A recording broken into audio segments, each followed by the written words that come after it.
kami dari Bang Japar mengajak kepada seluruh elemen masyarakat, ormas-ormas untuk kita hadir dan menghadiri aksi nasional selamatkan NKRI dan Pancasila dari komunisme. Jangan kita membela kafir malah menghina orang Islam. Jaga tangan kita dari nulis-nulis menghina orang Islam. Mulut kita ini jaga, apalagi ulama. PKI sekarang benci sama ulama. Setelah Majelis Ulama se-Indonesia 34 provinsi tambah Majelis Ulama Pusat menolak rancangan undang-undang himpunan haluan ideologi Pancasila karena itu berbahaya. Pancasila mau dijadiin Trisila, dijadiin Ekasila, terakhir Pancasila jadi gotong royong.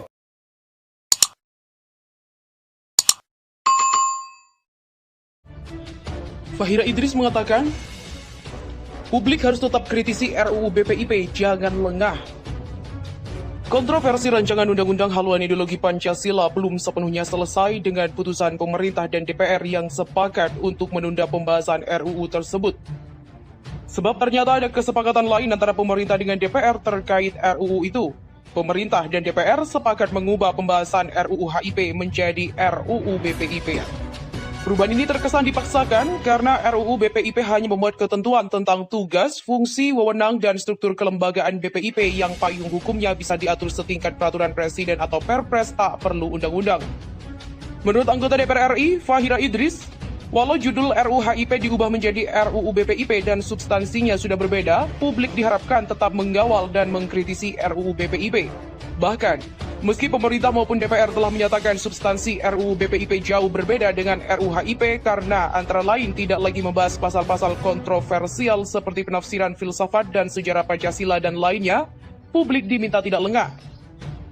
Fahira Idris di sela-sela sosialisasi Pancasila, Undang-Undang Negara Republik Indonesia 1945 NKRI Bhinneka Tunggal Ika di Jakarta pada Minggu 19 Juli mengatakan bahwa perubahan RUU ini jangan sampai membuat publik lengah. Kita semua harus terus kawal dan juga kritisi. Pertanyaan awal yang perlu kita ajukan adalah apakah perlu badan seperti BPIP diatur khusus dalam sebuah undang-undang? Jika hanya soal tupoksi bukannya sudah diatur dalam Perpres, yaitu Perpres nomor 7 tahun 2018 tentang BPIP. Menurut Fahira, pembahasan sebuah undang-undang selain memerlukan energi dan waktu yang panjang juga menghabiskan anggaran. Itulah kenapa parameter utama lahirnya dan pembahasan sebuah RUU adalah sejauh mana RUU tersebut dibutuhkan oleh rakyat. Jika sebuah persoalan, isu ataupun pengaturan sebuah badan lembaga negara tidak langsung menyentuh hajat hidup orang banyak, maka payung hukumnya cukup peraturan di bawah undang-undang seperti Perpres, Kepres, atau peraturan lainnya karena akan lebih efektif dan juga efisien. Makanya harus dikonkretkan terlebih dahulu sejauh mana strategisnya BPIP terhadap hajat hidup orang banyak, sehingga dia harus mengatur dalam sebuah undang-undang dan sejauh mana urgensi lembaga ini sama atau setara dengan KPK atau MK yang memang dipayungi undang-undang khusus. Jika publik tidak mendapatkan penjelasan yang rasional dan konkret, maka penolakan pasti akan terjadi lagi. Selain itu, jikapun nanti RUU BPIP ini tetap akan dibahas, maka hal yang harus dikedepankan pemerintah dan DPR adalah keterbukaan dalam proses pembahasannya. Dari keterbukaan dan partisipasi publik ini, maka akan diketahui apakah lembaga BPIP memang harus diatur dalam sebuah undang-undang khusus atau cukup hanya diatur oleh pemerintah, yaitu melalui peraturan lain di bawah undang-undang. Sebaiknya memberi ruang seluas-luasnya kepada publik untuk mengkritisi RUU ini, agar tidak terjadi diskursus yang tidak sehat dalam wacana publik. Dan dari sini kita bisa mengetahui layak atau tidak RUU ini masuk dalam prolegnas dan dibahas di parlemen. Begitulah pungkas dari Fahira. Terkait hal itu, gejolak polemik RUU HIP telah semakin memperkeruh situasi BPIP selaku lembaga negara yang seharusnya terlibat dalam mendinginkan situasi. Tidak heran kemudian narasi agar lembaga tersebut dibubarkan menjadi bola api yang terus bergulir. Lantas, mengapa BPIP tetap dipertahankan eksistensinya? Telah lama sebenarnya Badan Pembinaan Ideologi Pancasila mendapatkan persepsi minor dari masyarakat. Hal ini tidak hanya perihal signifikansi lembaga terhadap penegakan Pancasila yang dinilai tidak jelas keberhasilannya, melainkan juga terkait dengan deretan gaji besar jajaran petinggi lembaga yang dinilai tidak sebanding dengan kinerja yang ditunjukkan. Tidak hanya sekedar dinilai minor, Narasi agar BPIP dibubarkan saja tak luput dari harapan berbagai pihak. Terlebih lagi dengan gejolak rancangan Undang-Undang Haluan Ideologi Pancasila atau RUU HIP akhir-akhir ini menjadi sorotan publik dan semakin mengerucut karena lembaga ini nyatanya tidak berperan dalam mendinginkan suasana. Wakil Ketua MPR Hidayat Nur Wahid juga turut memberi perhatian pada hal ini dengan mempertanyakan mengapa Kepala BPIP justru tidak terlihat alias menghilang di tengah ramainya isu RUU HIP. Dan secara gamblang, Wakil Ketua Umum Partai Gerindra Fadlizon bahkan terang-terangan menyarankan agar BPIP sebaiknya dibubarkan saja karena dinilai sebagai lembaga yang tidak penting. Lantas dengan berbagai kritik atas signifikansi keberadaan BPIP, mengapa lembaga ini tetap dipertahankan eksistensinya sampai saat ini?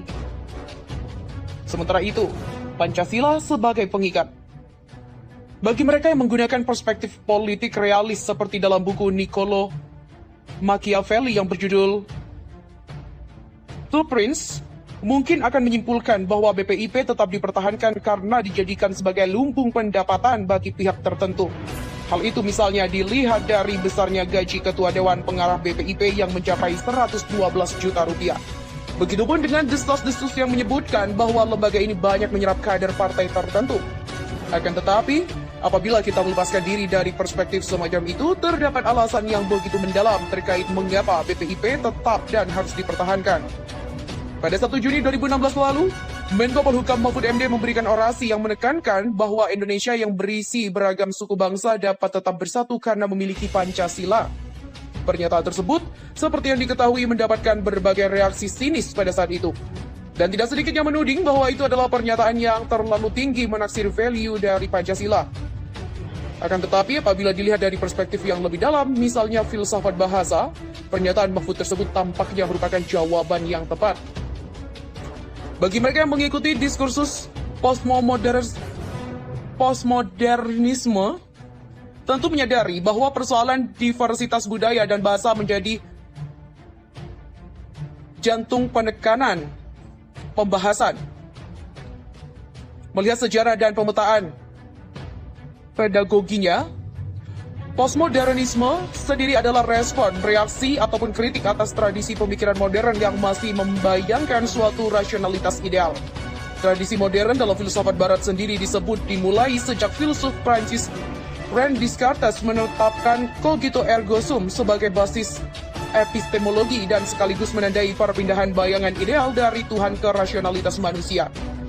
Tradisi rasionalitas tunggal yang melahirkan bahasa tunggal ini kemudian mendapatkan tantangan hebat ketika karya-karya Friedrich Nietzsche yang berisi relativitas moral menjadi referensi umum diskursus filsafat.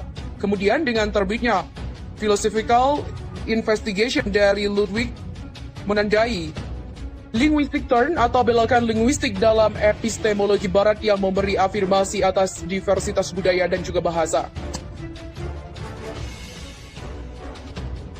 Melalui hal itu, tradisi modern kemudian disebut runtuh dan dimulailah postmodern seperti yang kita kenal saat ini. Akan tetapi, kendati dinilai sebagai langkah revolusioner dalam diskursus ilmu pengetahuan, isme ini juga menyisakan polemik sendiri.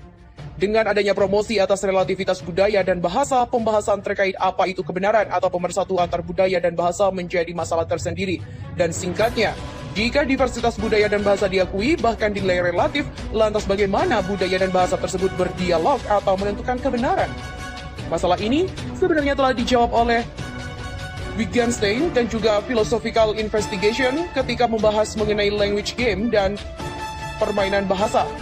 Menurutnya, kendati terdapat pengakuan atas diversitas bahasa, suatu pembahasan antar bahasa dapat tetap dilakukan karena adanya family resemblance.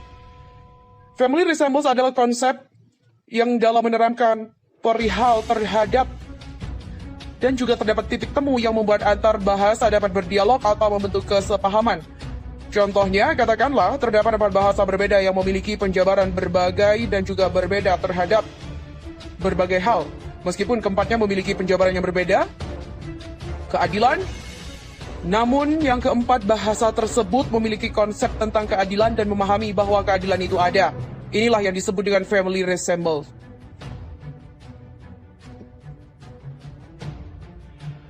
Sementara itu, strategi internalisasi ideologi yang keliru. Pada titik ini mungkin akan banyak yang menggunakan pemikiran Louis Althusser terkait ideological state apparatus untuk menjelaskan mengapa BPIP tetap dipertahankan. Ideological state apparatus sendiri adalah terminologi yang dikembangkan oleh Althusser untuk menjelaskan institusi seperti pendidikan, gereja, keluarga, media, serikat pekerja, dan hukum yang secara resmi di luar kendali negara tetapi berfungsi untuk mentransmisikan nilai-nilai negara atau ideologi. Akan tetapi menimbang pada BPIP merupakan lembaga resmi yang memang ditujukan secara terbuka untuk mentransmisikan Pancasila, penjelasan Althusser terkait hal tersebut tampaknya kurang tepat untuk digunakan.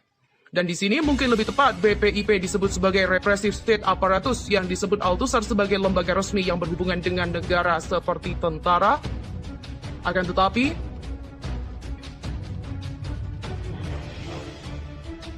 hal itu tidak hanya seperti tentara, polisi, dan pengadilan yang digunakan untuk menegakkan ideologi. Repressive state apparatus ini misalnya jamak dilakukan di era Orde Baru ketika pemerintahan Soeharto menggunakan tentara secara langsung untuk mentransmisikan Pancasila. Menempatkan BPIP sebagai repressive state apparatus juga memiliki keganjilan karena lembaga ini tidak memiliki kemampuan memaksa seperti halnya tentara, polisi, ataupun pengadilan. Dan mengacu pada hal itu, internalisasi ideologi yang baik sebenarnya adalah menggunakan ideological state apparatus karena transmisi ideologi terjadi tanpa disadari oleh masyarakat dan ideologisasi tersebar di berbagai tempat. Berbeda dengan repressive state apparatus yang dimiliki sifat memaksa.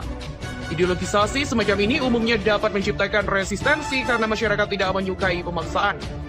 Oleh karenanya, BPIP seharusnya tidak dijadikan sebagai lembaga garda terdepan dalam melakukan transmisi ideologi. Yang mana, hal ini terlihat dari cara kerja BPIP yang menyelenggarakan seminar Pancasila di berbagai tempat. Dan mengacu pada Althusser, internalisasi ideologi seharusnya disusupkan ke berbagai lembaga dan institusi sehingga tidak menjadikan BPIP sebagai pusat transmisi. Di sini kita dapat melihat relevansi kritik Fadlizon yang menyebut BPIP sebagai lembaga tidak penting karena BPIP memang terbukti tidak efektif dalam melakukan transmisi Pancasila, baik secara praktis maupun teoritis. Jika BPIP tetap ingin dipertahankan, BPIP harusnya dikondisikan seperti halnya kinerja intelijen, yakni bekerja secara senyap sehingga masyarakat tidak menyadari bahwa internalisasi ideologi Pancasila sedang terjadi. Dan pada akhirnya, kita dapat menyimpulkan dua hal. Pertama, Pancasila memang penting sebagai pemersatu keberagaman suku bangsa di Indonesia. Kedua, penggunaan BPIP sebagai lembaga yang berfungsi dan bertujuan untuk melakukan transmisi ideologi Pancasila sepertinya merupakan strategi yang keliru.